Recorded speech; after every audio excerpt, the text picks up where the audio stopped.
Colossenses 1:12, uma das passagens mais poderosas que fala a respeito desse novo começo a partir de Jesus, diz assim: dando graças ao Pai, que nos tornou dignos de participar da herança dos santos no reino da luz. Pois Ele nos resgatou do domínio das trevas e nos transportou para o reino do Seu Filho amado, em quem nós temos a redenção, a saber, o perdão dos pecados. Ele é a imagem do Deus invisível, Ele é o primogênito de toda a criação, pois nele foram criadas todas as coisas, nos céus e na terra, as visíveis e as invisíveis, sejam tronos ou soberanias, sejam poderes ou autoridades, todas as coisas foram criadas por Ele e para Ele. Ele é antes de todas as coisas e nele tudo subsiste. Ele é a cabeça do corpo, que é a igreja. Ele é o princípio e o primogênito dentre os mortos, para que em tudo tenha a supremacia. Pois foi do agrado de Deus que nele habitasse toda a plenitude, por meio dele reconciliasse consigo todas as coisas, tanto as que estão na terra, quanto as que estão nos céus, estabelecendo a paz pelo seu sangue derramado na cruz. Alguém pode dizer glória a Deus por isso?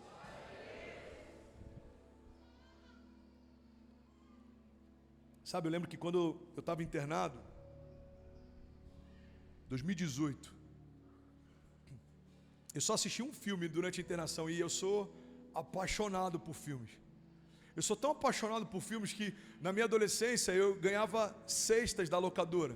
Eu acho que eu fui o cliente do ano por alguns anos, pastor. Eu assistia 2 filmes por noite, 3 filmes por noite. Eu sempre amei cinema. Eu lembro que quando eu fui internado, depois dos dias que eu fiquei no CTI, me levaram para um quarto. E quando eu cheguei no quarto, tinha internet e tinha uma televisão. E o meu primeiro pensamento foi: pronto, agora eu vou zerar todas as séries, agora eu vou assistir todos os filmes. E a primeira coisa que Deus falou comigo foi: eu não deixei você estar aí para você se entreter. Deserto não é lugar de entretenimento, deserto é lugar de aprendizagem. Eu só assisti um filme, 30 e poucos dias internado. E o único filme que eu assisti se chama Beleza Oculta, com Will Smith.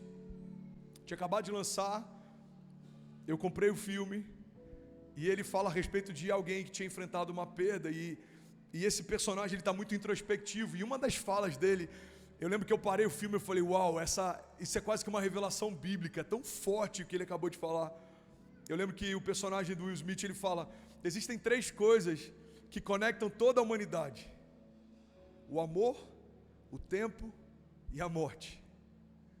Porque todos nós ansiamos pelo amor, todos nós temos preocupação com o tempo, e todos nós temos uma preocupação com a morte. E eu lembro que quando ele falou isso, eu parei o filme, eu falei: Deus, fala comigo, eu sei que tem algo aqui, o meu espírito está agitado, fala comigo, eu sei que tem alguma rema aqui.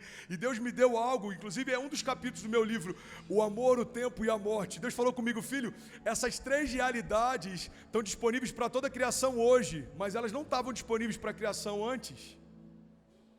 Porque no jardim, o amor estava disponível, todos os dias eu me relacionava com a criação, mas o tempo, ele não existia. O homem foi feito eterno como Deus é eterno. Essa contagem de calendários, de estações, de anos, de dias, de horas, ela só passa a existir depois que o próprio Deus limita o nosso tempo aqui. Depois do pecado, ele diz: de 120 anos não vão passar. Ele disse: e a morte também. Vocês foram feitos eternos. A morte não fazia parte da preocupação da humanidade, a morte não fazia parte da realidade do jardim. Você está comigo? Diga amém. Agora a parte mais poderosa, irmão: todas essas realidades foram conectadas na cruz. O amor morreu sangrando no madeiro para que o tempo não nos limitasse mais e para que a morte não fosse mais o final da história. A Bíblia diz que para aqueles que estão em Cristo Jesus, assim como nós morremos com Ele nas águas do batismo, com Ele nós ressuscitaremos também. Assim como Ele foi glorificado pelo Pai, nós seremos também. Irmão, olha para mim, tudo que te prendia antes de Jesus chegar, não te prende mais. O tempo não te define mais, a morte não te aprisiona mais, porque se Jesus nos ressuscitou, nós somos glorificados com Ele. Se Jesus nos libertou, nós fomos libertos com Ele. Se Jesus nos salvou, nós fomos salvos com Ele. Você está comigo? Sabe, Jesus, ele é indomesticável. Mas ele também tem uma característica que é incrível. A religião não consegue expressar, mas a graça sim. Jesus, ele é irresistível. Declara com autoridade, diga, Jesus é irresistível.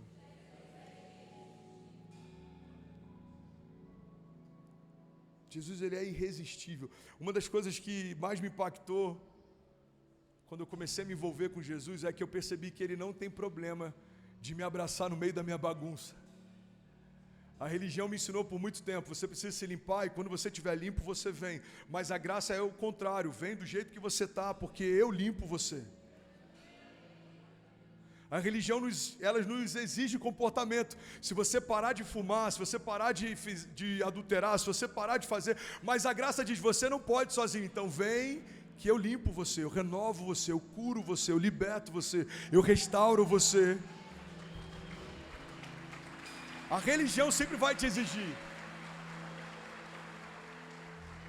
A religião sempre vai te exigir, a graça sempre vai te dar. Tudo que a religião te exige, Jesus te dá.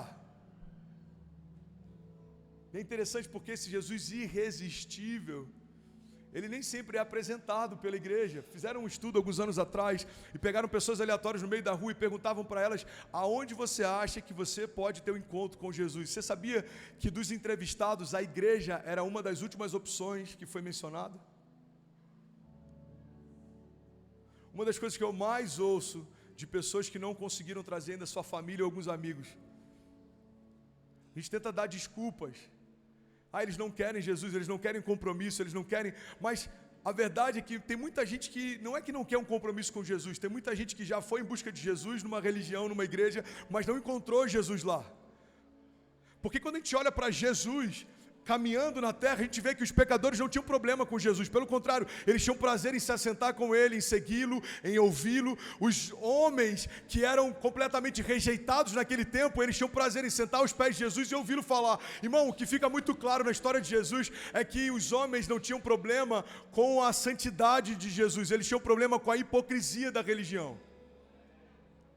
Aqueles que falam em nome de Jesus, mas não carregam Jesus. Aqueles que falam em nome de Deus, mas não expressam Deus. A verdade é que o que Jesus deixa claro para a gente é que o Evangelho é perfeito para pessoas imperfeitas. Começando pelos homens que Ele escolheu para serem seus apóstolos. Jesus escolhe homens improváveis para deixar claro que não tem a ver com aquilo que faz sentido para a gente, tem a ver com uma palavra que Ele liberou. Ele pega um cobrador de impostos, Ele pega um pescador de peixes, Ele pega homens rudes e coloca eles como pilares fundamentais do início de uma igreja gloriosa. Jesus pega alguém que não crê nele, dá uma revelação de quem ele é e coloca como pastor de uma igreja. Jesus pega alguém como você, irmão, que em vários momentos falou que faria tudo menos entrar numa igreja evangélica, e você está num domingo de Natal à noite, poderia estar em qualquer lugar, mas você escolheu estar sentado para ouvir mais sobre quem ele é. Por que você está aqui? Porque em algum momento esse Jesus irresistível se revelou para você.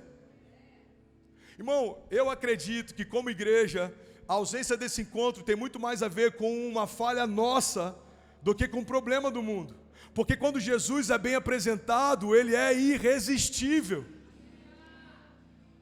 Se Jesus é mensagem, tem pessoas que não estão ouvindo, o problema é o mensageiro, como estamos revelando Jesus, apresentando Jesus, expressando Jesus. Paulo diz que nós somos como cartas vivas, escritas pelo próprio Deus, não com tinta, mas pelo Espírito. Paulo está dizendo, Billy Graham disse anos depois, nós somos a Bíblia que o mundo lê. O mundo não está preocupado, irmão, com a quantidade de versículos que a gente sabe. O mundo vai ser alcançado pela quantidade de versículos que a gente vive. Quando a gente expressa quem Ele realmente é, Ele é apaixonante. Jesus, quando bem apresentado, é irresistível. E aí, tudo bem? Você acabou agora de assistir um vídeo. Se você ainda não está inscrito, já se inscreve também no nosso canal, ativa esse sininho aqui embaixo de notificação e toda vez que eu fizer uma live ou estiver transmitindo uma mensagem ao vivo, você vai ser um dos primeiros a saber. Mas eu deixei mais 2 indicações aqui que eu espero que façam muito sentido para você. Então já aproveita e clica para assistir a próxima mensagem, beleza? Seja bem-vindo ao time de incendiários e eu espero de verdade que essas mensagens mudem a sua vida como elas têm mudado a minha também. Até a próxima. Valeu!